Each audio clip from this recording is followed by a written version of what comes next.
السلام علیکم۔ امید ہے آپ سب خیریت سے ہوں گے۔ تو آج ہم اپنی کربلا والی ویڈیو کا چوتھا پارٹ جو ہے وہ ریکارڈ کر رہے ہیں، تو وہیں سے اپنی کانورزیشن کنٹینیو کرتے ہیں جہاں ہم نے پچھلی بار روکی تھی، حضرت عثمان رضی اللہ تعالیٰ عنہ کی شہادت۔ تو جیسے کہ میں نے بتایا تھا کیا حالات و واقعات پیش آئے تھے جس کے بعد جو ہے لوگ جو ہیں حضرت عثمان کے خلاف ہو گئے تھے، ان کی پالیسیز کے اگینسٹ ہو گئے تھے، ان کے اپنے لوگوں کی وجہ سے، مروان بن حکم جیسے لوگوں کی وجہ سے، اور پھر ایونچولی اس کا انجام یہ نکلا کہ لوگوں نے ایک انتہائی برا قدم اٹھایا اور حضرت عثمان رضی اللہ تعالیٰ عنہ کو مظلومانہ طور پر شہید کر دیا گیا۔ اب یہ دنیا بھر کے مسلمانوں کے لیے ایک سیٹ بیک تھا، اور اس سے پہلے کہ میں آگے بڑھوں میں ایک چیز کلیریفائی کر دوں کہ اگر میں حضرت عثمان کی کوئی بات کر رہا ہوں یا ابھی میں آگے اگر دوسرے جید صحابیوں کی بات کروں گا، تو یہ بتانے کا مقصد یہ نہیں ہے کہ کسی کے دل میں ان لوگ کے لیے کوئی برائی پیدا کی جائے یا کسی کے دل میں ان کے لیے کوئی برائی والا عنصر پیدا ہو۔ بتانے کا مقصد یہ ہے کہ وہ لوگ سب انسان تھے، ہم کسی کے لیے معصومیت کا عقیدہ نہیں رکھتے، ہم یہ یقین رکھتے ہیں کہ جتنے بھی تھے صحابہ تھے، اہل بیت تھے، سب انسان تھے، ہم معصومیت کا عقیدہ کسی کے لیے نہیں رکھتے، اور ہماری نظر میں وہ غلطیاں کر سکتے ہیں، ان غلطیوں سے وہ سیکھتے تھے، وہ غلطیاں کرتے بھی تھے، چاہے وہ حضرت ابوبکر ہوں، حضرت عمر ہوں، حضرت عثمان ہوں، حضرت علی ہوں، کوئی بھی ہو، سب نے اپنی زندگی میں کہیں نہ کہیں کچھ نہ کچھ غلطی کی اور اس سے سیکھا۔ اور تو بتانے کا مقصد صرف یہ ہے کہ کسی کے دل میں تاکہ ان کے لیے کوئی برے جذبات پیدا نہ ہو، کیونکہ یہ لوگ وہ لوگ ہیں جنہوں نے آپس میں ایک دوسرے کو معاف کر دیا تھا۔ حضرت عثمان کا جہاں تک تعلق ہے، آگے میں باقی اصحاب کا بھی ذکر کروں گا، لیکن حضرت علی سے منقول ہے صحیح سند سے، حضرت علی فرماتے تھے قرآن کی وہ جو آیت ہے جس میں اللہ تعالیٰ فرماتے ہیں کہ مومنین جو ہوں گے وہ جنتوں میں آمنے سامنے بیٹھیں گے تختوں پہ، اور ان کے دل میں ایک دوسرے کے لیے جو بھی غل ہے، جو بھی ایک کینہ ہے، جو بھی ایک گرجز ہیں، وہ اللہ تعالیٰ انہیں جنتوں میں دور کر دے گا۔ تو حضرت علی فرماتے تھے کہ میں اللہ سے امید کرتا ہوں یہ آیت اللہ تعالیٰ نے میرے، عثمان، طلحہ اور زبیر کے بارے میں نازل کی ہے۔ حضرت عثمان کے بارے میں تو میں نے بتایا ان کے اور حضرت علی کے بیچ میں کیا ڈفرینسز پیدا ہو گئے تھے۔ آج میں حضرت طلحہ، حضرت زبیر، کیونکہ آج میں کوشش کروں گا صرف جنگ جمل تک ہم کور کریں، جنگ جمل کیا تھی، کیوں ہوئی، کیا اسباب تھے، کیا رزلٹ نکلا، وغیرہ وغیرہ۔ تو سب سے پہلے حضرت عثمان کی شہادت کے بعد مسلمان، کیونکہ اب لیڈر نہیں تھا دنیا بھر میں مسلمانوں کے لیڈر کو شہید کر دیا گیا ہے، تو ضروری تھا کہ رسول اللہ صلی اللہ علیہ وسلم کے صحابہ میں سے کسی کو چنا جائے جو کہ مسلمانوں کو لیڈ کر سکے اس کرائسس کی سچویشن میں، کیونکہ کوئی چھوٹی بات تو نہیں تھی آپ کہ اگر لیڈر کو کوئی مار دے۔ تو مسلمانوں میں مشورے سٹارٹ ہوئے۔ اب حضرت عمر نے جو 6 رکنی کمیٹی بنائی تھی، اور اس میں کون تھے؟ حضرت علی، حضرت عثمان، حضرت سعد، حضرت عبدالرحمن بن عوف، حضرت طلحہ، حضرت زبیر۔ یہ 6 صحابی رسول تھے صلی اللہ علیہ وسلم کے، اور ان میں سے 4 نے اپنے آپ کو منع کر دیا تھا یا بیک آؤٹ کر دیا تھا، اور صرف حضرت عثمان، حضرت علی بچے تھے۔ اب حضرت عثمان بھی شہید ہو گئے تھے تو صرف حضرت علی بچے تھے۔ تو صحابہ نے مشورہ کر کے حضرت علی کو فورس کیا کہ آپ خلیفہ بن جائیں، چوتھے خلیفہ۔ حضرت علی نے اس پہ منع کر دیا۔ حضرت علی نے کہا کہ تم لوگ سارا کام خراب کر چکے ہو، ساری مینجمنٹ کمزور ہو چکی ہے، سارے گورننس جو ہے، ساری پالیسیز خراب ہو چکی ہیں، اور اب تم لوگ چاہتے ہو کہ میں خلیفہ بن جاؤں تاکہ سارا ملبہ میرے اوپر پڑ جائے۔ حضرت علی نے منع کر دیا، لیکن پھر لوگوں نے زور دیا کیونکہ بہت ضرورت تھی مسلمانوں کو۔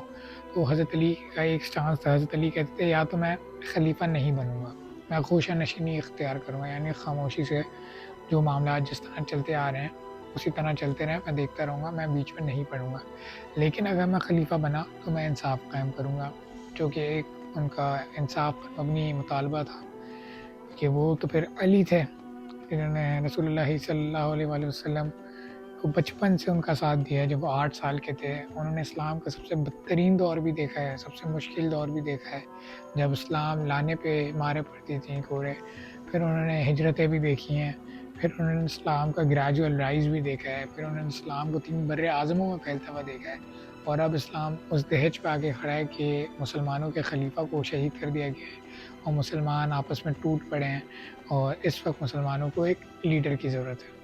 تو اس طرح حضرت علی نے پھر ایکسیپٹ کیا صحابہ کا مشورہ، اور حضرت علی رضی اللہ تعالیٰ عنہ مسلمانوں کے چوتھے خلیفہ راشد بنے۔ اب اس سے پہلے کہ میں ان کی خلافت میں آتے ہی ساتھ کیا واقعات پیش آئے وہ سناؤں، اس سے پہلے میں حضرت علی کے فضائل میں کچھ حدیث سناتا ہوں۔ جو سنانا بہت ضروری ہے، ایک گراؤنڈ، ایک بیسس بنانے کے لیے آگے آنے والے واقعات کے لیے۔ تو سب سے پہلی حدیث رسول اللہ صلی اللہ علیہ وآلہ وسلم ایک دفعہ کا ذکر ہے۔ یہ حدیث کافی کتابوں میں آتی ہے اور اس کی صحیح سند مستدرک للحاکم میں ہے۔ اس میں آپ صلی اللہ علیہ وسلم جو ہے اپنی ایک زوجہ کے گھر سے باہر نکلے اور صحابہ آپ کا ویٹ کر رہے تھے، تو آپ باہر نکلے تو آپ کی جوتی ٹوٹ گئی تھی، تو آپ نے سیدنا علی کو اپنی جوتی دی اور فرمایا کہ اس کو گھاٹ دو۔ حضرت علی جو ہیں وہیں رک کے اس کو گھاٹنے لگے، یعنی سینے لگے۔ تو رسول اللہ صلی اللہ علیہ وآلہ وسلم جو ہیں باقی اصحاب کے ساتھ تھوڑا آگے چل دیے، تھوڑا آگے چلے گئے۔ آگے جا کے آپ صلی اللہ علیہ وسلم ایک جگہ رک گئے اور آپ نے فرمایا کہ ہم علی کا انتظار کرتے ہیں۔ پھر وہاں پہ رسول اللہ صلی اللہ علیہ وآلہ وسلم نے فرمایا کہ جس طرح مجھے قرآن کی تنزیل کی خاطر، یعنی قرآن نازل ہوا ہے اس کو منوانے کی خاطر، ایز اے لاسٹ ریسورٹ مجھے اپنے ہی خاندان والوں کے خلاف، اپنے ہی خاندان کے خلاف، مکہ کے لوگوں کے خلاف تلوار اٹھانی پڑی۔ آپ نے فرمایا کہ جس طرح مجھے قرآن کی تنزیل کی خاطر اپنے ہی لوگوں کے خلاف تلوار اٹھانی پڑی، اسی طرح تم میں ایک خوش نصیب شخص ہے جسے مسلمانوں کے خلاف، ان ورڈز کو نوٹس کریں، آپ نے تو کافروں کے خلاف تلوار اٹھائی تھی رسول اللہ نے، آپ فرما رہے ہیں کہ تم میں ایک خوش نصیب شخص ہے جو مسلمانوں کے خلاف قرآن کی تعبیر و تفسیر کی خاطر تلوار اٹھائے گا۔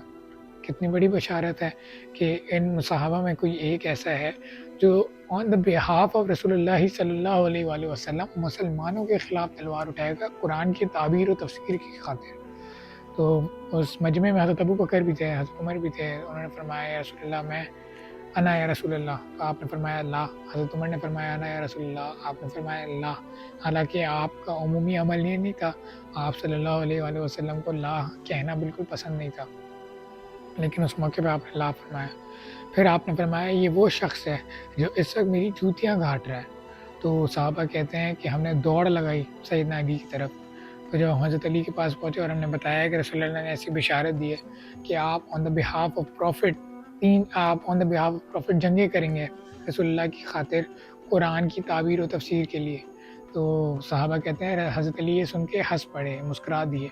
تو ہمیں سے یہ سمجھ آیا کہ رسول اللہ صلی اللہ علیہ وآلہ وسلم یہ بات حضرت علی کو پہلے ہی بتا چکے تھے کہ انہیں مسلمانوں کے خلاف جنگیں کرنی ہے۔ دوسری حدیث جو میں سناؤں گا وہ حدیث ہے جو میں نے جب یہ سٹارٹ کیا تھا پورا سلسلہ، اس کے سٹارٹ میں میں نے غدیر خم کی ایک حدیث سنائی تھی، تو آج میں وہ پوری حدیث سناؤں گا کیونکہ وہ پوری حدیث بہت امپورٹنٹ ہے۔ آپ نے اکثر اپنے شیعہ دوست حضرات ان لوگوں کو عید غدیر مناتے ہوئے سنا ہوگا، تو وہ اس حدیث پہ بیسڈ ہے ان کی وہ عید غدیر جو ہے۔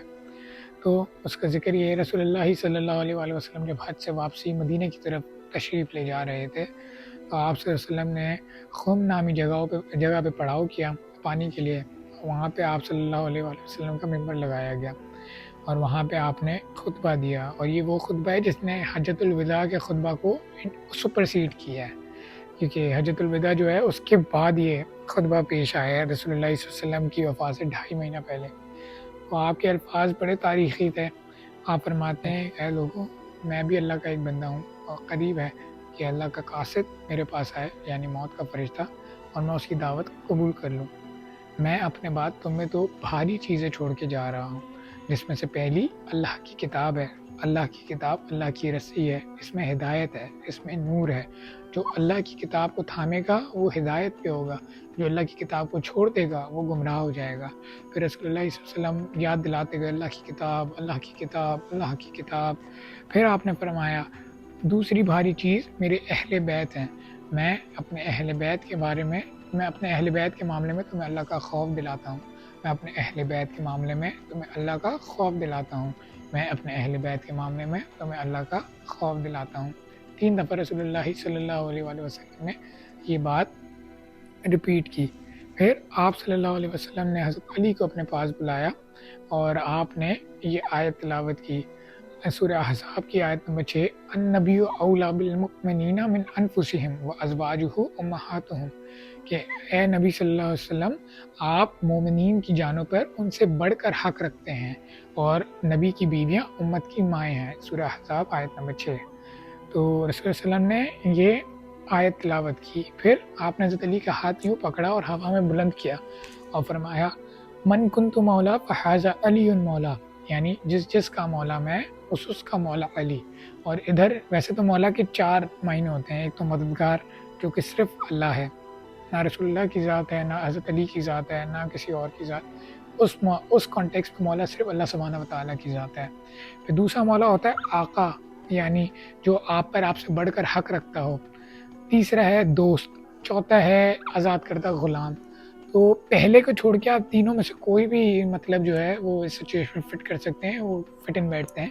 لیکن رسول اللہ صلی اللہ علیہ وآلہ وسلم کا اس واقعے سے پہلے سورہ احزاب کی آیت نمبر 6 کا تلاوت کرنا ہمیں بتاتا ہے کہ رسول اللہ کس کانٹیکسٹ میں حضرت علی کو مولا کہہ رہے تھے.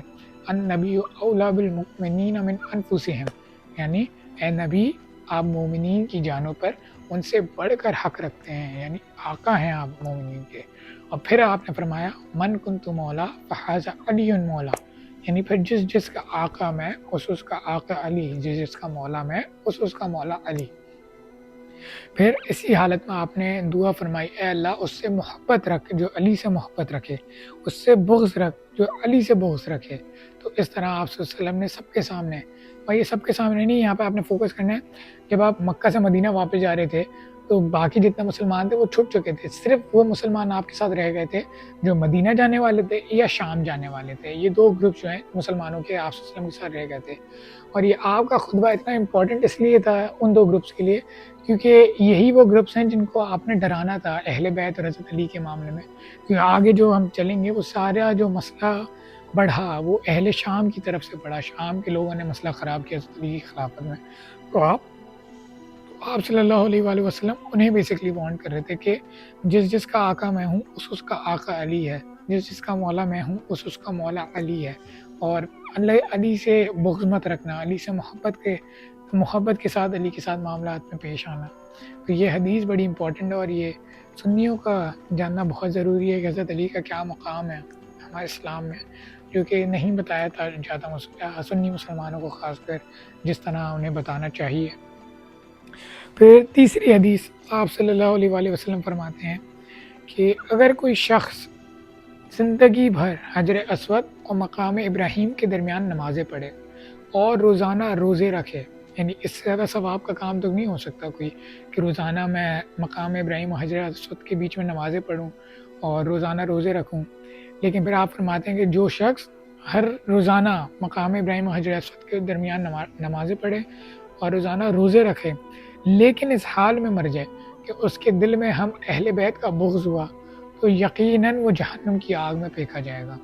یعنی اہل بیت کا اگر اہل بیت کا بغض آپ کے دل میں پایا جاتا ہے تو آپ یقیناً فرما رہے ہیں کہ تمہیں دوزخ یا جہنم کی آگ میں پھینکا جائے گا.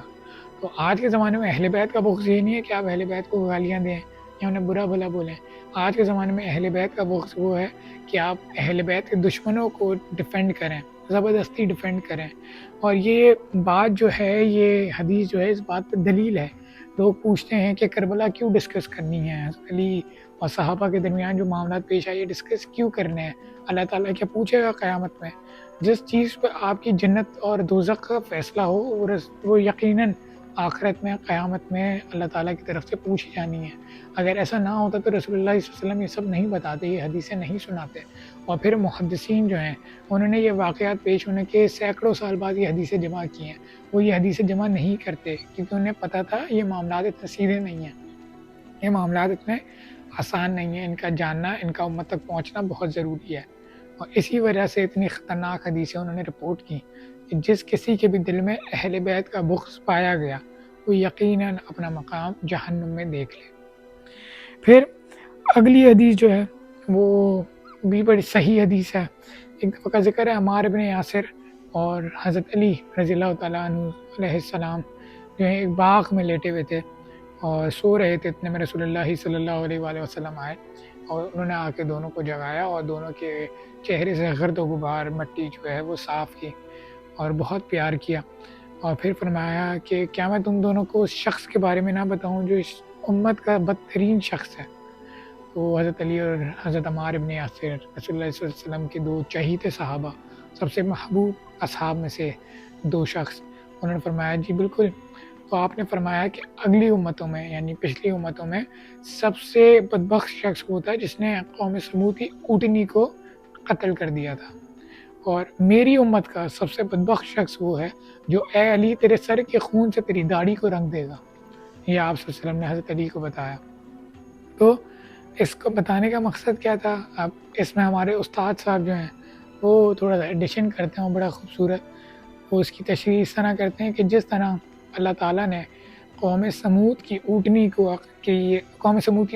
کا قتل ہو جانے کے بعد قوم سمود کو تباہ و برباد کر دیا، اللہ کا عذاب آ پڑا، اسی طرح حضرت علی اس امت میں ایک آخری کوشش تھے جنہوں نے خلافت راشدہ کو قائم رکھا ہوا تھا۔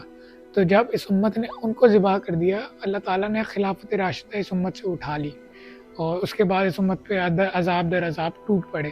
حضرت علی وہ آخری کوشش تھے اللہ تعالیٰ کی طرف سے جو اس امت میں خلافت راشدہ کے نظام کو قائم کیے ہوئے تھے، لیکن امت نے قدر نہیں کی، امت نے انہیں قتل کر دیا۔ اور اس کے بعد میں آپ کو بتاؤں گا کس طرح حالات و واقعات بدلے، کس طرح مسلمانوں کا ڈاؤن فال سٹارٹ ہوا، اسلام کا بیسیکلی ڈاؤن فال سٹارٹ ہوا، مسلمانوں کا تو اپ ہی ہوا۔ یہ جتنی بھی آپ کو ڈائنیسٹیز ملتی ہیں، چاہے وہ بنو امیہ ہو، بنو فاطمہ ہو، بنو عباس ہو، یا پھر وہ ارطغرل الغازی ہو یا اس کی اولادیں ہوں، خلافت عثمانیہ ہوں، مغل ہو، منگول ہوں، یہ سارے جو ہے یہ مسلمان حکمران تھے، یہ اسلامی حکومتیں نہیں تھیں، یہ خلافتیں نہیں تھیں، یہ بادشاہت تھیں، شریر ترین بادشاہت تھیں، اور جس میں بیٹا اپنے بھائیوں کو قتل کرتا تھا، اس کا بچہ اپنے بھائیوں کو، اس طرح ایک دوسرے کو قتل کر کر کے یہ اگلے بادشاہ بنا کرتے تھے۔ ان کا اسلام سے کوئی تعلق نہیں تھا۔ اسلامی نظام آخری جو کوشش تھی قائم کرنے کی وہ حضرت علی نے کی، اور 40 ہجری میں ان کو شہید کر دیا گیا۔ کیسے ہوئے، کب ہوئے، وہ آگے میں بتاؤں گا انشاءاللہ۔ پھر ایک حدیث ہے، وہ پوری حدیث میں آج ہی سناؤں گا، لیکن تھوڑا دیر میں سناؤں گا، لیکن اس کا ایک پارٹ سنانا ضروری ہے۔ آپ صلی اللہ علیہ وسلم نے ایک موقع پہ فرمایا کہ علی قرآن کے ساتھ ہے اور قرآن علی کے ساتھ ہے، حتیٰ کہ یہ دونوں مجھے میرے حوض کوثر پہ آ ملیں گے، یعنی ہمیشہ تک کے لیے۔ ایک دفعہ پھر آپ نے فرمایا کہ علی قرآن کے ساتھ اور قرآن علی کے ساتھ، حتیٰ کہ یہ دونوں مجھے میرے حوض کوثر پہ آ ملیں گے آخرت میں، قیامت کے دن۔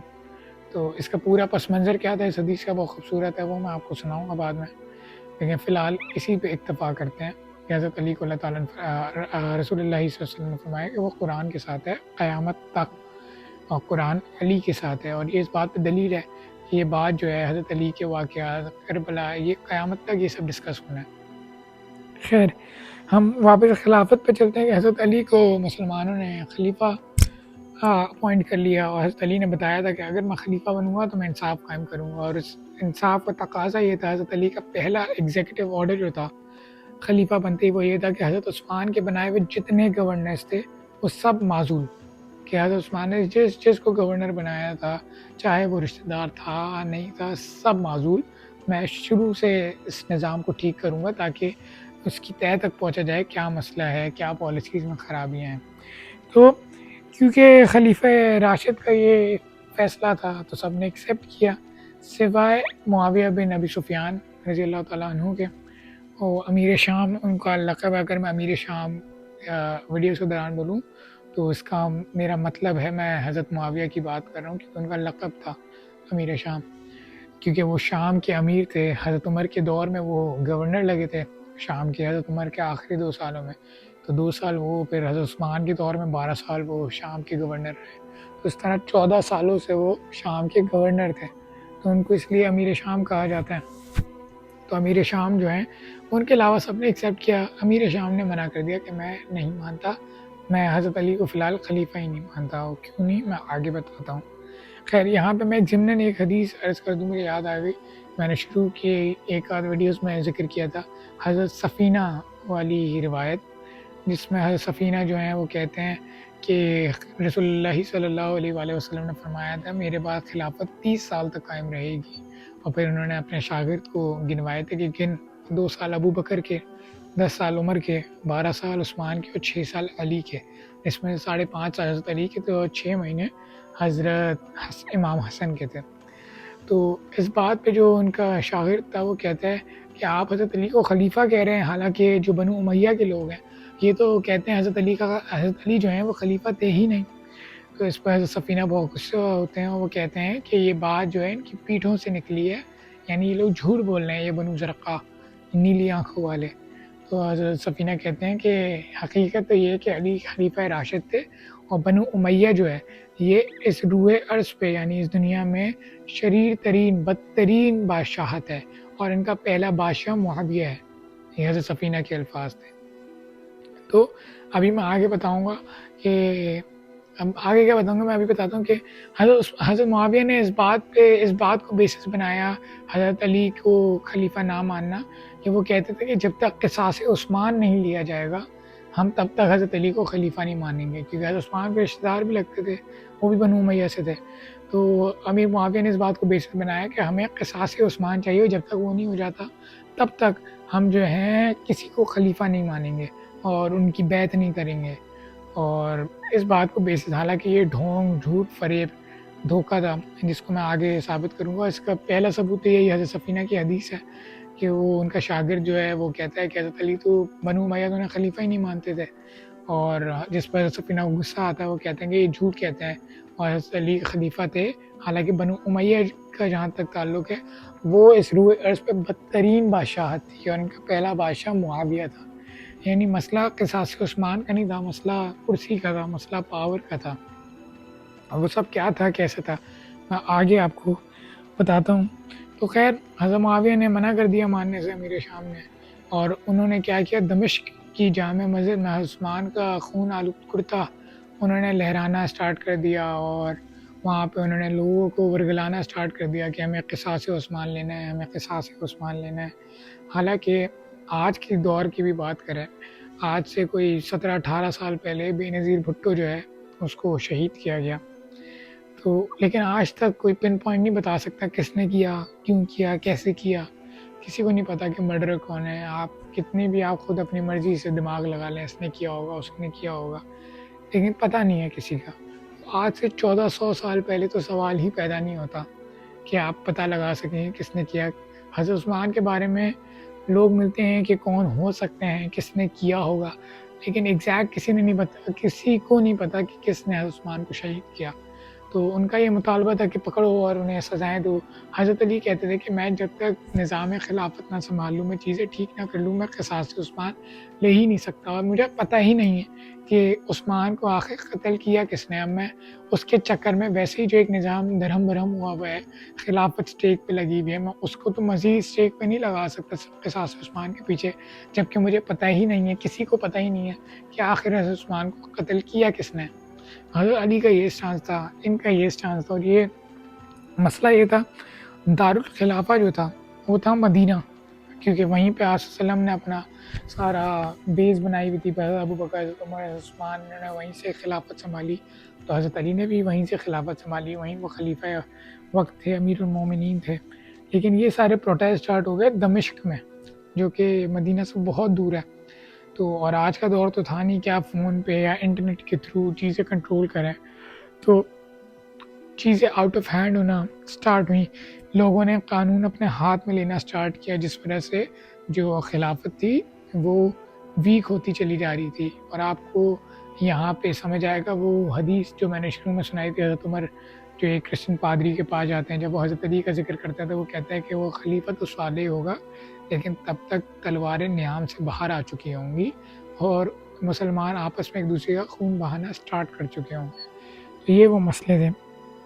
تو خیر پھر یہی سب دیکھتے دیکھتے، کیونکہ جس طرح وہ ورگلایا جا رہا تھا، جس طرح عثمان کے قصاص کو ڈھال بنایا ہوا تھا، انہی باتوں میں سیدہ عائشہ، حضرت زبیر اور حضرت طلحہ بھی آ گئے، اور انہوں نے کیا کیا، بجائے اس کے کہ حضرت علی سے بات کرتے، اس بارے میں بات کرتے، قصاص عثمان کے بارے میں بات کرتے، انہوں نے مکہ سے بصرہ کی طرف روانگی پکڑ لی، اس طرف لوگوں کو تھا کہ ادھر جو قاتلین عثمان ہیں ادھر ہیں، ادھر انہیں مل جائیں گے، یا ادھر وہ لوگ ہیں۔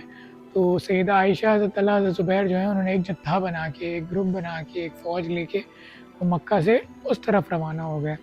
اب آج کے دور میں بھی کوئی مسئلہ ہوتا ہے، کوئی مسائل ہوتا ہے، تو آپ نے دیکھا ہے اکثر جو ہیں پولیٹیکل پارٹیز جو ہیں وہ اسلام آباد میں دھرنا دیتی ہیں، کیونکہ ہمارا سٹنگ پرائم منسٹر جو ہے وہ اسلام آباد میں ہوتا ہے، ہماری پارلیمنٹ جو ہے وہ اسلام آباد میں ہے، تو وہیں پروٹیسٹ کیا جاتا ہے۔ اور اصولاً تو یہ سارے پروٹیسٹ جو ہیں مدینے میں ہونا چاہیے تھا، حضرت علی جہاں موجود تھے، لیکن یہ سارے پروٹیسٹ اسٹارٹ ہوئے دمشق، بصرہ، کوفہ. تو یہ حضرت علی سے بہت دور، ہزاروں کلومیٹر کا فاصلہ اس زمانے میں. تو یہ حضرت علی کے لیے ایک بہت بڑا چیلنج بن گیا کہ کس طرح مسلمانوں میں پیس قائم رکھیں اور مسلمانوں کا اسٹیٹ آف دا لا قائم رکھیں، لا آف دا اسٹیٹ کو قائم رکھیں، کہ جو حکمران ہیں، جو آپ کی خلافت ہے، جو آپ کی حکومت ہے، اس کا قانون جو ہے قائم رہے اور لوگ اپنے ہاتھوں میں قانون نہ لے لیں، بنانا ریپبلک نہ بنا دیں. مجبوراً حضرت علی کو اپنا دارالخلافہ جو ہے مدینہ سے کوفہ شفٹ کرنا لگا. اور اس کے بعد جو ہے وہ دن ہے، آج کا دن ہے، اس کے بعد خلافت دوبارہ کبھی مدینہ میں قائم نہیں ہوئی اور قیامت تک نہیں ہوگی. وہ آخری حضرت علی کے خلیفہ تھے جنہوں نے کوفے میں مدینہ میں حضرت خلافت قائم کی تھی. لیکن پھر ان لوگوں کے سٹیپس کی وجہ سے حضرت علی کو اس دارالخلافہ کو مدینہ سے کوفہ لے جانا پڑا، کیونکہ کوفہ اس وقت سینٹر میں تھا، وہاں سے دمشق بھی قریب تھا، بصرہ بھی قریب تھا. حضرت علی کو مجبوراً یہ کام کرنا پڑا. پھر جس طرح میں نے بتایا، سیدہ عائشہ جو ہیں وہ اپنے اصحاب کو لے کے، حضرت طلحہ، زبیر، یہ 3 پرومیننٹ پرسنالٹیز تھی، ان کو لے کے بصرہ کی طرف روانہ ہو گئی تھی فوجوں کو لے کے. اور حضرت علی کے لیے بڑا چیلنج بن گیا تھا، کیونکہ ان کو روکنا بہت ضروری تھا اپنی رٹ کو قائم کرنے کے لیے، رٹ آف دا گورنمنٹ کو قائم کرنے کے لیے. تو وہاں پہ حضرت علی نے پھر اپنے سب سے چہیتے اصحاب، اپنے شیعہ، اور شیعہ جب میں اس وقت کہتا ہوں، جب میں ان ٹرمز کی بات کر رہا ہوں، تو شیعہ پولیٹیکل ٹرمز میں یوز ہوتا ہے. شیعہ کا مطلب ہوتا ہے گروہ. تو شیعان علی میں سب سے بڑھ چڑھ کے تھے عمار ابن یاسر. عمار ابن یاسر وہ شخص ہیں جن کے بارے میں رسول اللہ صلی اللہ علیہ وسلم کی بہت حدیثیں ہیں. ان کے والدین جو تھے حضرت یاسر اور حضرت سمیہ، یہ اسلام کے پہلے شہید ہیں، اور یہ وہ ہیں جو ابو جہل کے غلاموں میں سے تھے، اور ابو جہل جو ہے ان پہ بہت ظلم کیا کرتا تھا. خیر، عمار ابن یاسر کے ورچوز میں بعد میں کبھی سناؤں گا، لیکن یہ بتانا ضروری ہے کہ عمار ابن یاسر جو تھے یہ رسول اللہ صلی اللہ علیہ وسلم کے قریبی اصحاب میں سے ایک تھے، اور پھر ان کی وفات کے بعد ٹاپ کی شیعان علی میں سے ایک تھے. تو آپ نے ان کو اور اپنے بیٹے حسن ابن علی کو کوفہ روانہ کیا تاکہ فوجیں جمع کر سکیں، لوگوں کو بلا سکیں اپنے پاس، تاکہ وہ فوج میں، خلیفہ وقت کی فوج میں داخل ہوں اور ان فتنوں کا، جو فتنے پیدا ہو رہے تھے، ان سے لڑا جا سکے. تو حضرت عمار ابن یاسر جو ہیں کوفہ کی جامع مسجد پہنچے. وہاں پہ وہ ممبر پہ چڑھے اور انہوں نے احتراماً حضرت امام حسن کو جو ہیں انہیں اوپر والی سیڑھی پہ بٹھایا اور خود نیچے والی سیڑھی پہ کھڑے ہوئے، احترام میں، اہل بیت کے احترام میں. اور پھر انہوں نے فرمایا کہ اے لوگو، اللہ نے تمہیں آزمایا ہے. ایک طرف سیدہ عائشہ ہیں جو کہ دنیا اور آخرت میں تمہاری نبی کی بیوی ہیں، یعنی رسپیکٹ کم نہیں ہونے دی. فرمایا کہ سیدہ عائشہ جو ہیں اس دنیا میں بھی تمہاری نبی کی بیوی تھیں جب تک وہ زندہ تھے، اور آخرت میں بھی تمہارے نبی کی بیوی ہیں. حالانکہ وہ اس وقت ان کے خلاف نکلی ہوئی ہیں، علی کے خلاف جنگ کے لیے نکلی ہوئی ہیں، لیکن انہوں نے فرمایا کہ تمہارے نبی کی دنیا اور آخرت میں بیوی ہیں، لیکن اللہ نے تمہیں آزمایا ہے کہ تم اللہ کی اطاعت کرتے ہو یا عائشہ کی اطاعت کرتے ہو. آپ ورڈز کو نوٹس کریں، انہوں نے حضرت علی کی اطاعت کو کہا کہ یا تم اللہ کی اطاعت کرتے ہو یا عائشہ کی اطاعت کرتے ہو. وہ اس وجہ سے سورہ نساء کی آیت نمبر 59 ہے، اطیعوا اللہ و اطیعوا الرسول و اولی الامر منکم، کہ اطاعت کرو اللہ کی اور اس کے رسول کی، اور اولی الامر کی، یعنی خلیفہ وقت کی، جو تمہارا حاکم وقت ہے، اس کی اطاعت تم پہ لازم ہے. تو اس کے تحت انہوں نے کہا کہ اللہ نے تمہیں آزمایا ہے کہ تم اللہ کی اطاعت کرتے ہو یا عائشہ کی اطاعت کرتے ہو. اور یہ حدیث جو ہے امام بخاری نے سیدہ عائشہ کے فضائل والے چیپٹر میں لی ہے، ایز لوگوں کو سمجھانے کے لیے کہ حضرت عمار حالانکہ ان کے خلاف لوگوں کو جمع کرنے آئے، لیکن ان کی رسپیکٹ کم نہیں ہونے دی. تو ایز مسلمس ہمارا بھی یہ کام ہے کہ سیدہ عائشہ کی رسپیکٹ کبھی کم نہ ہونے دیں. انہوں نے جو کیا وہ غلط ہے، لیکن ان کی رسپیکٹ ہمیشہ اپنی جگہ قائم ہے. وہ رسول اللہ کی بیوی اس دنیا میں بھی تھیں اور آخرت میں بھی ہوں گی انشاءاللہ تعالی. خیر، اس طرح انہوں نے حضرت عمار ابن یاسر نے حضرت علی کے کہنے پہ فوجیں جمع کرنا سٹارٹ کی ان کے بیٹے حسن ابن علی کے ساتھ. پھر حضرت علی کی جنگیں جو ہیں وہ برحق تھیں. حضرت علی نے جتنی جنگیں کی وہ برحق تھیں. وہ کس طرح تھیں؟ ایک تو وہ حدیث میں نے شروع میں آج سنائی کہ آپ نے فرمایا کہ میں نے جس طرح کفار کے خلاف قرآن کی تنزیل کی خاطر قتال کیا تھا اسی طرح تم میں خوش نصیب مسلمانوں کے خلاف قتال کرے گا قرآن کی تعبیر و تفسیر کی خاطر۔ رسول اللہ میں یعنی حضرت علی کے پیچھے کھڑے تھے۔ پھر سورہ احزاب کی آیت نمبر 33 ہے، اس میں اس میں اللہ تعالیٰ فرماتے ہیں کہ اے نبی کی بیویوں گھروں میں رہو اور گھروں سے باہر نہیں نکلو، لیکن سیدہ عائشہ جو ہیں وہ اپنی اونٹنی پہ بیٹھ کے جنگ کے لیے روانہ ہو گئی تھی اور اس کمانڈ کی وائلیشن میں نکلی، جو انہیں بعد میں جا کے ریئلائز ہوا، وہ بھی میں آگے جا کے ڈسکس کروں گا۔ لیکن یہ اللہ تعالیٰ کے قرآن کی وائلیشن تھی۔ اللہ تعالیٰ قرآن میں فرما رہا ہے کہ نبی کی بیویوں گھر سے مت نکلو، اور سیدہ عائشہ جو ہے جدے کے ساتھ جنگ کے لیے نکل گئی تھیں، تو یہ بھی ایک دلیل ہے کہ حضرت علی جو ہیں حق پہ تھے۔ پھر میں نے سورہ نساء کی آیت نمبر 59 بتائی کہ اطاعت امیر جو ہے وہ لازم ہے، آپ پہ فرض ہے، آپ نے کرنی ہی کرنی ہے۔ پھر جب سیدہ عائشہ جو ہیں وہ جنگ کے لیے روانہ ہوئی بھی تھی، ایک مقام آیا، بنو عامر کی گھاٹی آئی، وہاں پہ جب یہ لوگ پہنچے تو وہاں کے کتے ایک دم بھونکنے لگے، تو آپ صلی اللہ علیہ وآلہ وسلم جو ہیں وہ ان کو نا سیدہ عائشہ کو آپ صلی اللہ علیہ وآلہ وسلم کی ایک حدیث یاد آ گئی۔ اس حدیث میں آپ صلی اللہ علیہ وسلم نے فرمایا تھا کہ میری اس بیوی کا کیا حال ہوگا کہ اس پہ خوف کے کتے بھی بھونکیں گے۔ یہ حدیث جو ہے آپ صلی اللہ علیہ وسلم نے سیدہ عائشہ سے فرمائی تھی۔ آپ کو نہیں پتہ تھا یہ آپ کی کون سی سوچا ہوگی یا کون سی بیوی، لیکن انہوں نے سیدہ عائشہ کو بتایا تھا کہ مجھے اللہ نے بتایا کہ میری یہ بیوی ہے، وہ کچھ ایسا کام کرنے نکلے گی کہ اس پہ خوف کے کتے بھی بھونکیں گے۔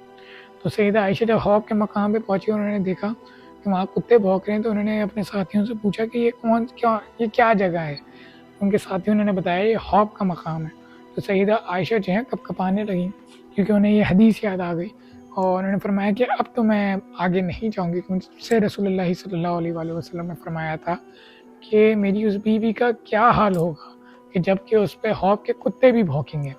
یعنی آپ صلی اللہ علیہ وسلم ایک رنج کی حالت میں تھے کہ میری بیوی کوئی ایسا کام کرے گی، ایسا غلط کام کرے گی کہ جس وجہ سے خوف کے کتے بھی اس پہ بھونکیں گے۔ تو سیدہ عائشہ کو ریئلائز ہوا کہ میں جو کرنے نکلی وہ ٹھیک نہیں ہے، جو میں کر رہی ہوں وہ غلط ہے۔ اسی طرح مسند البزار میں ایک صحیح سند سے حدیث ہے، اس میں آپ نے فرمایا تھا کہ مجھے نہیں پتا وہ میری کون سی بیوی ہے، لیکن وہ نکل پڑے گی اور وہ ایک ایسی اونٹنی پہ بیٹھی ہوگی جس پہ بہت بال ہوں گے، اور اس کے دائیں اور بائیں اور بہت سارے مسلمان قتل ہوں گے، اور وہ بال اس سے بچ کے نکلے گی اس جنگ سے۔ اور آپ لوگ کو نہیں پتہ تھا یہ کون بیوی، لیکن اس کو آپ نے فرمایا سیدہ عائشہ سے تھا، اور اس حدیث کی راوی بھی سیدہ عائشہ ہے۔ نہ اس وقت رسول اللہ کو پتہ تھا، نہ سیدہ عائشہ کو پتہ تھا، لیکن آپ نے بتایا تھا کہ میری ایسی کوئی بیوی ہوگی جو نکلے گی جنگ کے لیے اور بال بچے گی، اور اس کے دائیں اور بائیں بہت سارے مسلمان قتل ہوں گے۔ تو خیر پھر جو ہے لوگ جو ہیں اس طرح میدان جنگ میں آ گئے۔ سیدہ عائشہ نے تو منع کر دیا تھا حدیث خوف والے معاملے کے بعد کہ میں آگے نہیں بڑھوں گی، لیکن پھر اس وقت حضرت زبیر جو ہیں انہوں نے منایا سیدہ عائشہ کو کہ آپ اتنی بڑی پرسنالٹی ہیں، ہو سکتا ہے آپ کی وجہ سے کوئی صلح کا معاملہ یا کوئی سلیوشن اینڈ پہ مسلمان نکل جائیں، تو آپ آگے چلیں۔ تو سیدہ عائشہ ان کے کہنے سے پھر آگے نکل گئیں اور مزید جنگ کے لیے آگے روانہ ہو گئیں۔ خیر پھر یہ جنگ جمل سٹارٹ ہوئی۔ جمل کا مطلب ہوتا ہے اونٹنی، اور اس کا نام جنگ جمل ادھر سے پڑا کہ حضرت عائشہ جو ہیں اس پوری جنگ میں اونٹنی پہ سوار تھیں۔ تو خیر دونوں طرف سے آپ کو پتہ ہے اچھے برے لوگ ہر جگہ ہوتے ہیں، تو جنگ کے راتوں رات حملے، ادھر سے حملے ادھر سے حملے، تو خیر جنگ باقاعدہ طور پہ سٹارٹ ہو گئی۔ اور پھر جنگ میں کیا ہوا، حضرت زبیر جو تھے ان کے بارے میں میں تھوڑا آپ کو بتاتا ہوں۔ ایک تو حضرت زبیر اور حضرت طلحہ دونوں جو ہیں عشرہ مبشرہ میں سے ہیں۔ پھر حضرت طلحہ اور زبیر شروع کے مسلمانوں میں سے ہیں، سابقون الاولون میں سے ہیں دونوں۔ پھر حضرت زبیر جو تھے یہ رسول اللہ صلی اللہ علیہ وآلہ وسلم اور سیدنا علی کے پھپھی زاد بھائی بھی تھے۔ یہ آپ کے اور حضرت علی کے پھپھی کے بیٹے بھی تھے، تو آپس میں کزنس تھے، فرسٹ کزنس، رشتہ دار بھی تھے۔ اور حضرت زبیر جو تھے بہت بہادر تھے، بہت لڑاکا اور بہت شیر دل قسم کے لوگ تھے، حتیٰ کہ اس طرح کے تھے کہ جب یہ میدان جنگ میں اتر جائیں تو لوگ ان سے سامنے مقابلے کے لیے نہیں آیا کرتے تھے۔ غزوہ احد کے موقع پر رسول اللہ صلی اللہ علیہ وسلم کے ساتھ 700 اصحاب لڑنے گئے تھے، لیکن جب مسلمانوں پہ کفار کا حملہ زور پا گیا تھا، جب وہ درے والا مسئلہ ہوا تھا، مسلمان بہت سارے بھاگ گئے تھے، حتیٰ کہ 700 میں سے صرف 12 مسلمان جو ہیں آپ صلی اللہ علیہ وسلم کی حفاظت کے لیے رہ گئے تھے. ان میں سے ایک سیدنا زبیر بھی تھے، حضرت علی بھی تھے لیکن اس میں سے ایک حضرت زبیر بھی تھے. اور ان کے بیٹے عبداللہ بن زبیر سے بخاری میں آتا ہے کہ میرے باپ کی دونوں شانوں کے بیچ، شانیں ان چیزوں کو کہتے ہیں، کہ میرے باپ کی دونوں شانوں کے بیچ اتنا بڑا گڑھا ہے کہ میں اپنا آدھا ہاتھ اس میں گھسا دیتا ہوں.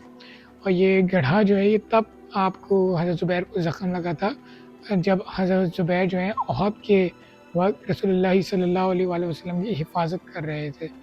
جید صحابیوں میں سے ایک. پھر حضرت عمر کے دور میں جتنی بھی رومن پرشین امپائر، خاص کر رومن کے خلاف جب جتنی بھی مسلمانوں کے بیٹلز ہوئے، اس میں حضرت زبیر جو تھے لیڈ کیا کرتے تھے مسلمانوں کو، اور لوگ ان کو کہتے تھے کہ آپ ہمیں لیڈ کریں. اور زبیر ان سے کہتے تھے کہ اگر میں آگے چلا گیا تو تم میں سے کوئی میرے ساتھ نہیں آ پائے گا، میں اتنا آگے نکل جاؤں گا. اور یہ اتنا آگے چلے جاتے تھے، اکیلے جا کے کافروں سے لڑا کرتے تھے. اتنے بہادر اور اتنے لڑاکا تھے یہ. خیر لیکن پھوٹی قسمت، جنگ جمل میں ان کا سامنا حضرت علی سے ہو گیا. اور حضرت علی اپنے خیمے میں تھے. حضرت زبیر آئے تو حسن ابن علی سیدنا علی کے پاس آئے اور آ کے بتایا کہ حضرت زبیر آئے. تو حضرت علی نے حکم دیا کہ ہٹ جاؤ پیچھے، میں خود جاؤں گا. تو حضرت علی گئے. تو حضرت علی جو ہیں زبیر کو دیکھ کے انہوں نے فرمایا کہ اے زبیر، تجھے وہ دن یاد ہے کہ ایک دن تم مجھ سے بہت پیار کر رہے تھے، کیونکہ پھوپھی ذات تھے، جیسے میں نے بتایا، کزنس تھے. حضرت زبیر بڑے تھے حضرت علی سے، حضرت علی بچے تھے ان لوگوں کے لیے. تو حضرت علی فرماتے ہیں کہ اے زبیر، تجھے وہ دن یاد ہے کہ تو مجھے بہت پیار کر رہا تھا، اور رسول اللہ صلی اللہ علیہ وآلہ وسلم جو ہیں انہوں نے آ کے تجھے دیکھا کہ تو مجھ سے بہت پیار کر رہا ہے، تو آپ نے فرمایا تھا کہ اے زبیر، آج تو تم علی سے اتنی محبت کر رہے ہو، لیکن ایک دن آئے گا کہ تم تلوار لے کے علی کے خلاف کھڑے ہو جاؤ گے اور اس دن تم ظالم ہوگے. تو تو نے کیا فرمایا تھا کہ یا رسول اللہ، میں علی کے خلاف کھڑا ہوں گا؟ آپ نے فرمایا تھا ہاں، اور تم ظالم ہوگے اس وقت. تو حضرت علی نے یہ حدیث یاد دلائی حضرت زبیر کو. حضرت زبیر نے جب یہ حدیث سنی تو ان پہ ایک خشی طاری ہو گئی، اور پھر وہ حضرت علی کا سامنا نہیں کر سکے اور وہ میدان جنگ چھوڑ کے وہاں سے چلے گئے، روانہ ہو گئے. پیچھے سے دھوکے سے حضرت علی کی فوج میں سے ایک شخص نے حضرت زبیر کو قتل کر دیا، شہید کر دیا، اور ان کا سر لا کے حضرت علی کے سامنے پیش کر دیا. تو حضرت علی نے اس موقع پہ فرمایا کہ زبیر کے قاتل کو میں جہنم کی بشارت دیتا ہوں. تو وہ شخص غصہ ہو گیا. اس نے کہا کہ آپ کی محبت میں نے زبیر کو قتل کیا اور آپ مجھے جہنم کی بشارت دے رہے ہیں. حضرت علی نے فرمایا کہ جب میں نے زبیر کو جانے دیا تو کون ہوتا ہے؟ اور پھر حضرت علی نے فرمایا کیونکہ زبیر جنتی تھا، رسول اللہ نے بارہا کہا تھا کہ زبیر جنتی ہے، اور اس وجہ سے اس نے حضرت علی نے اس شخص کو جہنم کی بشارت سنائی، اور آگے جا کے وہ پھر خارجی بھی بن گیا. خیر اسی طرح جو ہے حضرت طلحہ جو تھے، انہوں نے بھی جنگ چھوڑ دی تھی. بیچ جنگ میں ان کو بھی سمجھ آ گیا تھا کہ معاملات سارے کیا ہیں. جب وہ جنگ چھوڑ کے جا رہے تھے، صحیح سند سے آتا ہے کہ مروان ابن حکم جو کہ رسپانسبل تھا حضرت عثمان کی شہادت کے لیے بھی، اس نے ایک تیر مارا جو کہ حضرت طلحہ کے گھٹنے پہ جا کے لگا، اور جس وجہ سے ان کی اتنی بلیڈنگ ہوئی کہ ایونچولی حضرت طلحہ بھی شہید ہو گئے. تو اس طرح حضرت طلحہ سے زبیر جو ہیں وہ شہید ہوئے. اللہ تعالیٰ ان کی شہادت قبول فرمائے اور انہیں جنت میں اعلیٰ مقام عطا فرمائے، اور یقیناً وہ جنتی ہیں، آپ صلی اللہ علیہ وسلم کی بشارتیں ہیں دونوں کے لیے. لیکن پھر خیر یہ جنگ اینڈ اس طرح ہوئی، سیدہ عائشہ اپنے گھوڑے پہ، اپنے اونٹ پہ تھیں، اور پھر ایونچولی اس جنگ کو روکنے کے لیے حضرت علی کے ساتھیوں نے حضرت سیدہ عائشہ کی اونٹنی کے چاروں ٹانگیں کاٹیں، جس وجہ سے اونٹ گرا. اور پھر حضرت علی نے سیدہ عائشہ کو اپنے ان کے بھائی محمد بن ابی بکر کے ساتھ روانہ کیا مدینہ دوبارہ، اور بڑا ساتھ خیریت سے، فل پروٹوکول کے ساتھ، فل عزت کے ساتھ، کیونکہ حضرت علی کو پتہ تھا رسول اللہ کی بیگم ہیں، زوجہ ہیں، جو انہوں نے کیا، جو انہوں نے کام کیا وہ بہت غلط تھا، جو وہ کرنے نکلی وہ خروج تھا. لیکن رسول اللہ کی بیگم ہیں، حضرت علی نے ان کی رسپیکٹ کم نہیں ہونے دی، اور ان کے بھائی محمد بن ابی بکر جو کہ حضرت علی کے بیٹوں کی طرح تھے، میں نے پہلے بتایا، ان کے ساتھ انہیں دوبارہ روانہ کیا مدینہ کی جانب. اور اس طرح جنگ جمل ختم ہوئی، اور حضرت علی کی فوجیں جو ہیں وہ جیتیں اس جنگ کو، اور حضرت علی جو ہیں فاتح قرار پائے.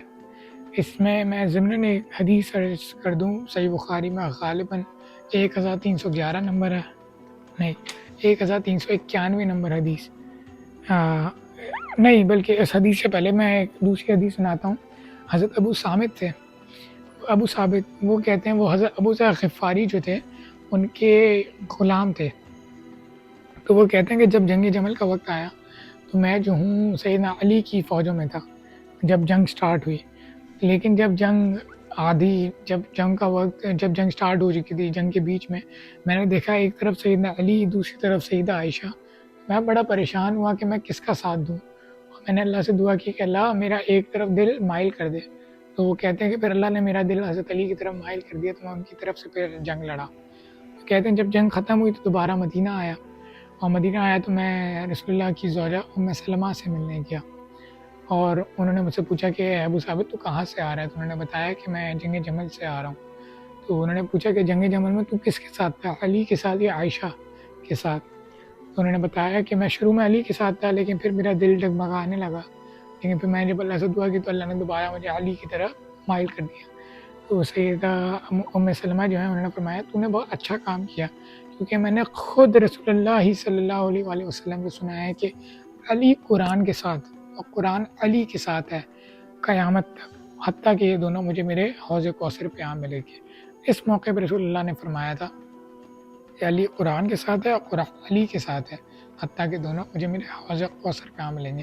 تو حضرت علی کا برحق ہونا یہ رسول اللہ کی حدیثوں سے ثابت ہے کہ حضرت علی جو ہیں وہ برحق تھے اپنی جنگ میں، پہلی جنگ میں بھی، باقی جنگوں میں بھی، باقی جنگوں کا میں اگلی ویڈیو میں کور کروں گا، لیکن پہلی جنگ جو تھی اس میں۔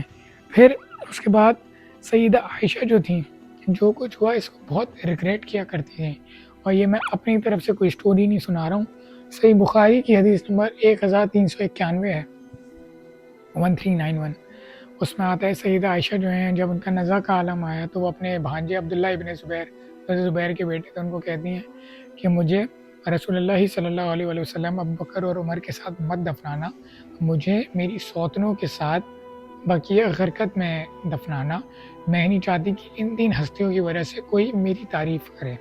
اور پھر یہ حدیث بخاری میں تو یہیں ختم ہو جاتی ہے، لیکن مصنف ابن ابی شیبہ میں یہی حدیث آگے کنٹینیو ہوتی ہے، سیم حدیث، اور اس میں آگے الفاظ ہیں کہ رسول اللہ صلی اللہ علیہ وآلہ وسلم کی زندگی کے بعد مجھ سے ایک ایسا کام سرزد ہو گیا تھا جو کہ مجھے نہیں کرنا چاہیے تھا، اور میں اس میں بہت افسوس۔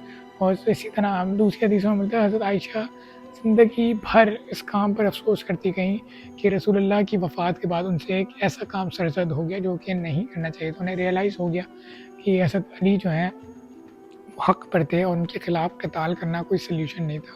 اور یہ جو قصاص عثمان والا ڈھونگ جو ہے امیر شام نے رچایا تھا، یہ محض ایک ڈھونگ تھا، اور یہ ڈھونگ کیا تھا، کیوں تھا، یہ میں آگے بتاؤں گا۔ جو اگلی ویڈیو ہے وہ جنگ صفین اور جنگ نہروان ہوگی، وہ مین اس کا کرکس اس میں آج کی ویڈیو کو اور مزید لمبا نہیں کرنا چاہتا، وہ کہانی سنا کے کہ وہ کس طرح انہوں نے ڈھونگ رچایا اور کیا تھا۔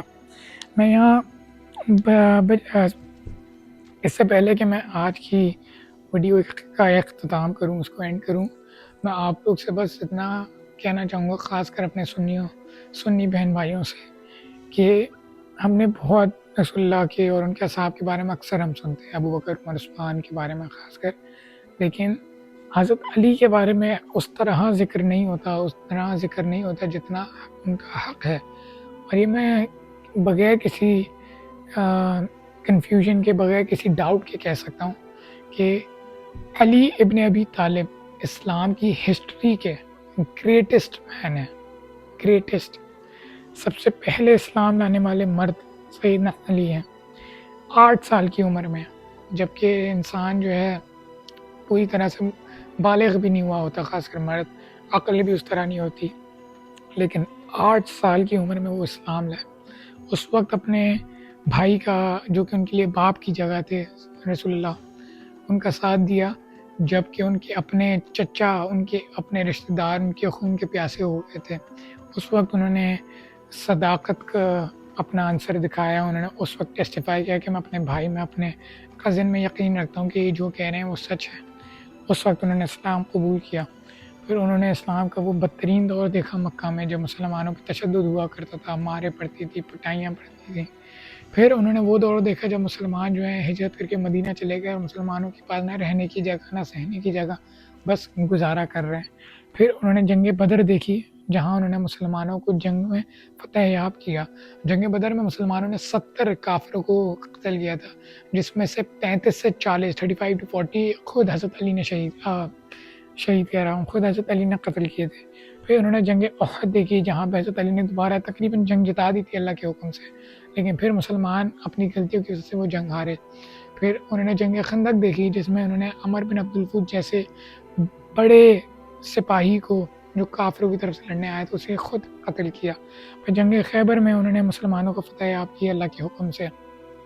پھر انہوں نے ابو بکر کا دور دیکھا، جس میں وہ ان کے چیف وزیر تھے جو کہ ان کے سارے معاملات دیکھا کرتے تھے۔ پھر انہوں نے عمر کا دور دیکھا، جس میں وہ ان کو حضرت عمر نے حجاز کا، مدینہ کا چیف جسٹس بنا دیا تھا، جس میں مسلمانوں نے ایک ایپکس دیکھی۔ مسلمانوں نے رومن امپائر کو کانکر کیا، پرشین امپائر کو کانکر کیا، اور اس کے بعد اسلام پوری دنیا میں پھیل رہا تھا۔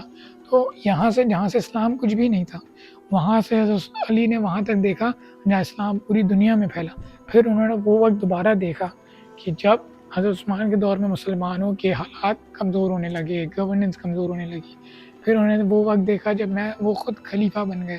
پھر وہ وقت دیکھا جب مسلمانوں میں آپس میں جنگیں سٹارٹ ہو گئیں، یعنی اپنے آپ کو ان کی جگہ رکھیں، حضرت علی کی جگہ، کہ وہ شخص جس نے اسلام کو 0 سے اوپر تک پیک تک جاتے ہوئے دیکھا ہے، پھر 60 سال کی عمر میں اپنے بڑھاپے میں اس کو دوبارہ تلوار اٹھانی پڑ گئی ہے۔ کیوں؟ کیونکہ مسلمان جو ہیں باغی ہو گئے اور مسلمان آپس میں لڑ پڑے، اور ان کو ٹھیک کرنے کے لیے، ریٹ آف دی گورنمنٹ کو قائم کرنے کے لیے، اللہ کے حکم کو قائم کرنے کے لیے اس شخص کو 60 سال کی عمر میں دوبارہ تلوار اٹھانی پڑ گئی۔ وہ کافروں کے خلاف نہیں، اپنے ہی مسلمان بہن بھائیوں کے خلاف، صحابہ کے خلاف تلوار اٹھانی پڑ گئی۔ تو اپنے آپ کو حضرت علی کی جگہ امیجن کریں تو سوچیں حضرت علی پہ کیا بیتتی ہوگی۔ اور یہ مصنف ابن ابی شیبہ میں آتا ہے، جو جنگ جمل کے مقتولین تھے ان کا جنازہ حضرت علی نے خود پڑھا ہے۔ ان کو اٹھا کے ان کو صاف کیا کرتے تھے، اور کوفہ کے باہر جا کے حضرت علی جو ہیں کنویں پہ بیٹھ کے رویا کرتے تھے کہ کاش اللہ تو نے آج سے 20 سال پہلے ہی مجھے اٹھا لیا ہوتا تو مجھے آج یہ دن نہ دیکھنا پڑتا۔ انہیں کوئی ریگریٹ نہیں تھا ان جنگوں پہ، انہیں پتہ تھا وہ رسول اللہ کے بہاف پہ یہ جنگیں کر رہے ہیں اور برحق کر رہے ہیں، وہ برحق ہیں، لیکن انہیں ذاتی طور پہ دکھ تو ہوتا تھا، جس طرح قرآن میں آتا ہے کہ جب جبرائیل نے حضرت سیدہ مریم کو حضرت عیسیٰ کی بشارت دی، اور جب وہ پریگننٹ ہو گئیں تو سیدہ مریم قرآن میں کہتی ہیں کہ کاش یہ وقت آنے سے پہلے ہی میں مر چکی ہوتی۔ تو انہیں اس بات پہ کوئی شک نہیں تھا کہ حضرت جبرائیل کی بشارت کوئی جھوٹی ہے یا انہوں نے ان سے کوئی جھوٹ یا فریب بولا ہے، بس ایک دنیاوی ایلیمنٹ تھا کہ لوگ کیا کہیں گے، کیسے سوچیں گے۔ اسی طرح حضرت علی کو یہ دکھ تھا کہ میرے اپنے لوگ جو رسول اللہ کے کہنے پہ، رسول اللہ کی ایک آواز پہ لبیک کہنے والے لوگ آج آپس میں ایک دوسرے کے خون کے پیاسے ہوئے پڑے۔ حضرت علی اس بات پہ دکھ کیا کرتے تھے۔ اور ضمناً حضرت علی کے فضائل میں ایک حدیث یاد آ گئی، المستدرک الحاکم میں میرے غالباً یہ حدیث ہے، میں صحابی رسول کا نام بھول گیا ہوں، میرے ذہن میں اس وقت نہیں آ رہا، آیا تو میں ضرور بتاؤں گا، تو لیکن بہت خوبصورت حدیث ہے۔ وہ کہتے ہیں کہ میں مکہ آیا کرتا تھا ٹریڈ پرپسز سے، تو رسول اللہ صلی اللہ علیہ وسلم جو ہیں وہ ان کے چچا عباس بن عبد المطلب، تو وہ میرے بہت اچھے دوست تھے۔ تو کہتے ہیں کہ ایک دن میں عباس کے ساتھ بیٹھا ہوا خانہ کعبہ کے کورٹ یارڈ میں، ہم بیٹھے ہوئے تھے، تو اتنے میں نے دیکھا کہ ایک شخص جو ہے وہ نکل کے اپنے گھر سے آیا ہے خانہ کعبہ کے سامنے، اور اس نے نیت باندھی اور نماز پڑھنا سٹارٹ کر دی۔ اتنے میں ایک چھوٹا سا بچہ بھاگتا ہوا آیا، وہ اس کی دائیں جانب کھڑا ہوا اس شخص کے، اس نے بھی اس کے ساتھ نماز پڑھنا شروع کر دی۔ اتنے میں ایک شخص آئی، ایک عورت آئی تیسری، ان دونوں کے پیچھے آ کے کھڑی ہو گئی، اس نے بھی نماز پڑھنا شروع کر دی۔ پھر انہوں نے رکوع کیا، سجدہ کیا اور نماز پڑھی۔ تو وہ شخص کہتے ہیں، صحابی رسول، میں ان کا نام بھول گیا ہوں، کہ مجھے بڑا تعجب ہوا کہ یہ کیا ہو رہا ہے، میں نے اس سے پہلے، آج سے پہلے یہ منظر کبھی نہیں دیکھا تھا۔ تو انہوں نے عباس سے پوچھا کہ عباس کے لوگ کون ہیں اور یہ لوگ کیا کر رہے ہیں؟ تو عباس بن عبد المطلب رسول اللہ صلی اللہ علیہ وسلم کے چچا تھے، وہ فرماتے ہیں کہ تجھے پتہ ہے یہ شخص جو پہلے آیا کہ کھڑا ہوا یہ کون ہے؟ وہ کہتے ہیں نہیں۔ تو فرمایا یہ میرا بھتیجا محمد ہے، اور جو اس کے برابر میں آ کے کھڑا ہوا یہ بھی میرا بھتیجا ہے، یہ علی ہے۔ اور جن کے پیچھے کھڑی ہوئی ہے میرے بھتیجے محمد کی بیوی خدیجہ ہے.